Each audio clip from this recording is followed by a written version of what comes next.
안녕하십니까. 누리 PD입니다. 자, 이재명의 상대가 누구인가? 김문수인가? 한덕수인가? 이제 곧 결론이 납니다. 파토 날 가능성도 사실 있어요. 그렇지만 단일화를 향해서 달려가고 있는 것은 또 사실이고, 그런데 단일화 과정이 순조롭지가 않습니다. 삐걱삐걱 소리가 나고요. 지금 난리 난 상황인데요. 일단 파토 난 것 같습니다. 1차 협상은 실패로 돌아가는 것 같아요. 원래 이런 협상이 한 방이 되지 않습니다. 적어도 극적 타결되기까지 여러 번 이런 과정을 거칠 것으로 보이고요. 최근에 윤석열 안철수 단일화 때도 그거 사실 깨졌다가 나중에 막판에 초읽기에 몰린 상태에서 가까스로 됐잖아요. 그것처럼 쉽지 않습니다. 원래 이 대선 후보 단일화는 그야말로 고도의 전략과 전략, 전술과 전술이 만나는 그런 영역이죠. 전쟁입니다. 사실상요. 김재원 전 의원 그리고 박계동 전 의원이 지금 김문수 캠프를 대표하고 있죠. 지금. 자, 국민의힘 단일화 1차 실패 이 속보가 뜨고 있네요. 김재원 회동 장소 오는 중 납득하기 어려운 소식 들었다라고 합니다. 무슨 소식이 있냐고 하면요. 권영세 비대위원장이 황우여 선거관리대책위원장하고 만나서 자기들이 주도권을 가지고 있다. 당 지도부에서 거론되고 있는 후보 교체와 김문수 후보 일방적 끌어내리려는 시도를 김재원 제가 5시경에 확인을 했다. 단일화 회담 약속을 6시로 잡아놓고 뭐 하는 짓이냐. 그래서 뒤에서 무슨 농간을 부리고 있다라는 거죠. 자, 이걸 보게 되면요. 사실상 상권을 잘라내야 됩니다. 지금 당무 우선권이라는 게 있는데요. 홍준표 전 대표에 따르면은 홍준표는 이 당대표를 2번이나 했습니다. 이 내부 사정을 잘 알고 있죠. 자기가 당대표 할 때 당무 우선권을 만들어 놨다 그러더라고요. 그것에 따르면은 비대위를 해체할 수도 있다 그러네. 비대위 해체라고 하는 극단적인 선택을 할 수도 있다라는 거죠. 김문수 후보가 말이죠. 5월 6일부터 벌써 이제 아주 강경한 대응을 예고하고 있죠. 2017년 10월 당 대표할 때 당헌 당규의 당무 우선권 제도를 직접 만들었던 홍 전 시장은 당무 우선권은 대선 후보의 정권 행사라며 김 후보의 당무 우선권 행사를 침해하는 당 지도부의 행동을 겨냥했습니다. 그는 당무 우선권이 있기 때문에 김문수 후보는 현재의 비대위 해체 권한도 있다고 말했습니다. 이걸 김문수 후보가 자신의 SNS에 떡하니 올려놓은 거죠. 이게 이제 김문수 후보의 지금 심정을 대변하는 SNS다라고 볼 수가 있겠죠. 자신의 이야기는 한마디도 안 들어갔지만 이걸 올린 이유가 뭐겠습니까? 여차지 가면 상권 니들 날리겠다라는 거죠. 비대위 체제 해체하고 이럴 경우에 비대위원장을 날릴 수가 있는 거죠.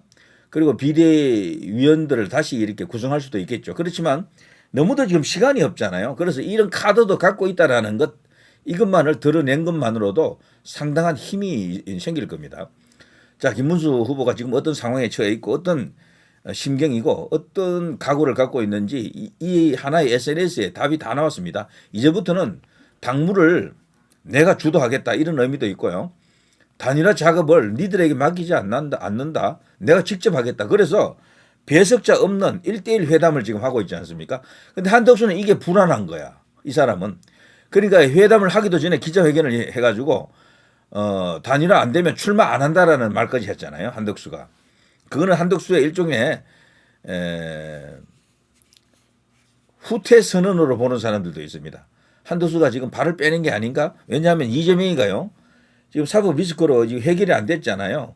대선 이후로 다 넘어가 버렸잖아요. 모든 어떤 재판들이. 그리고 이재명 리스크가 사법적으로 해결이 안 된다라는 거지. 그럼 이재명 상대로 싸워서 이길 가능성이 본인이 객관적으로 봐서 없다라고 봤을 겁니다. 한덕수는. 그래서 공무원 출신들은요. 약해요. 그런 면에서 이 보장 씩씩하게 이게 치고 나가는 힘 이런 게 약해요. 그래서 거기다가 또 민주당이 가만 놔두지 않을 겁니다. 한덕수를 분명히 뭔가를 또 이렇게 캐옵니다. 그래서 뭔가 네거티브를 할 거라고요. 그런 거를 두려워한다라고 볼 수 있겠죠. 저렇게 선비형 정치인들은 정치하면 바로 망합니다. 그래서 제가 가장 우려하는 게 한덕수의 그런 점이죠. 그런데도 지금 한덕수를 지금 대선 후보 만들려고 하는 국민의힘 내부에 이 상권을 중심으로 한 세력들. 근데 그 사람들이 최후 보수겠습니까? 아닙니다. 저는 그들 뒤에 진짜 큰 보수들이 있다라고 보거든. 그거를 이번에 실체가 이제 드러나느냐 봤는데 말이죠. 아니나 다를까 드러나네요. 이런 식으로. 국민의힘 김무성, 유준상 고문. 유준상 아시죠? 민주당에서 이쪽으로 넘어온 사람인데요. 이 사람도 내각제 추진론자죠. 내각제 하면 김무성이죠. 김무성, 박지원, 그 밖에 이재호, 뭐 그 밖에 국회의장 했던 사람들 전부 다 합니다. 최근에 뭐 김진표, 뭐 등등, 정의화, 뭐 그리고 부산에 또 국회의장 했던 또 한 사람도 있죠. 뭐 그런 사람들 전부 다 이 저 내각제파들인데요. YS계가 많고 일부 DJ계들이 있고요. 이제 이들이 어쨌거나 지금 내각제 마지막 기회라고 보고 여기에 지금 총결집을 하는 것 같습니다. 그런데 자신들이 내세운 후보가 지금 마땅히 없잖아요. 한덕수 쪽으로 다 들어붙었다라고 보면 틀림없습니다. 그리고 거기에 조중동까지 붙었다. 이렇게 보면 답이 되겠죠. 김형호입니다. 김형호까지도 그 국회의장 했잖아요. 이런 사람들도 전부 내각제파들이죠. PK 쪽에 많이 있습니다. 의외로 그 내각제들이. 자, 국민의힘 김무성, 유준상 고문, 김문수, 한덕수 단일화 촉구 단식 돌입. 단식 치고는요 가장 간단한 단식이 될 것 같네요. 어차피 이 단식은 오래 갈 필요가 없잖아. 결론이 빨리 날 텐데요. 자, 이 김무성이가 이제 급한 거죠. 다급하죠. 저렇게 나왔다라는 것은 몸통이 이제 드러나고 있다라고 보면 됩니다. 그런데 내각제 세력의 최종 보수는 또 김무성도 아니에요. 저 김무성 뒤에 저는 더 큰 또 세력이 있다라고 봅니다. 조중동도 거기에 들어갈 것으로 생각이 되고요. 자, 아무튼 김무성으로서는요, 김문수와는 악연이 있습니다. 절대적으로 김문수를 허용하면 안 돼요. 왜 그런가 하면요, 이런 게 있었거든. 김무성에 대해서 김문수 후보가 과거에 이런 발언을 했습니다. 김무성 당신은 말이지 박근혜 대통령을 탄핵시킨 장본인이다. 그야말로 천년의 저주를 받을 것이다. 이미 벌써 이런 이야기를 했잖아요. 김무성이 있는 데서 이런 말을 했습니다. 얼마 전에 마포 포럼이라고 아시죠? 마포 포럼. 거기에 김문수도 갔고 한동훈도 갔고 안철수도 갔고 여러 명 갔어요. 대선 후보들이 갔는데 거기서 덕담을 던져주더라고 이 김무성이가. 근데 김문수 앞에는요 뭐라고 했는가 하면요, 김문수 후보는 극우 이미지를 벗어야지만이 그나마도 가능성이 생길 것이다. 이런 말을 했어요. 극우 이미지. 김무성이 볼 때 김문수가 극우로 보이나 봐요. 자, 아무튼 악연이죠. 자, 이렇게 되니까요, 김문수를 절대적으로 막아라. 저는 개인적으로 이 사람이 지시를 내렸다고 봅니다. 상권에게. 상권하면 권영세는 원래 저쪽 김무성 라인은 아니지만 친중파로 보통 이렇게 알려져 있죠. 그래서 충분히 이제 김무성하고 연결고리가 있고 내각제 세력이잖아요. 이 권영세도 그렇게 알려져 있잖아요. 충분히 통한다라고 봐야 됩니다. 근데 그 중에서도 권성동이는 예전부터도 저 김무성 앞에서는 그냥 형님, 대형으로 모시는 그런 느낌이 들었잖아요. 오야분과 꼬붕 뭐 그런 느낌도 좀 들었다라고 할 수 있습니다. 자, 그래서 지금 김문수에 대해서 왜 이들이 저렇게까지 도끼를 품고 악의적으로 나오고 있는지 여기 답이 딱 나오잖아요. 벌써 지금 후보끼리 지금 만나고 협상을 시도하는 도중에 이런 게 사실일 겁니다, 아마. 김재원 김문수 후보 비서실장 입에서 이런 말이 나오는 겁니다. 지금 이 후보 단일화 관련해서는 쌍권 그리고 국민의힘 지도부가 주도권을 가지고 있고 김문수를 끌어내리려는 시도를 지금 지속적으로 하고 있다는 거죠. 그야말로 천인공노할 일입니다. 천인공노. 자, 이렇게 되면요 판이 깨질 수도 있다라고 생각합니다. 판을 깨도 되는 게, 판을 깨버리면요 한덕수 이분은 출마 못해요. 안 나옵니다. 그리고 생각외로 이분이 전라도에서 파괴력이 없어. 전라도 사람들이 와 하면서 이렇게 어느 정도 몰려줄 줄 알았는데 전혀, 그러니까 의미가 없는 거예요. 한덕수는 김문수가 얻을 수 있는 표보다 특별히 크지도 않아요. 한덕수는 그냥 보수표가 그 정도야. 그런데 어떻게 보면 김문수가 오히려 더 큰 표를 갖고 있을 수가 있습니다. 완전한 보수 결집, 나가서 그 힘으로 일부 중도까지 끌어당기면은, 요즘 김문수 공약 보십시오. 청년들을 향한 공약 좋은 거 많거든.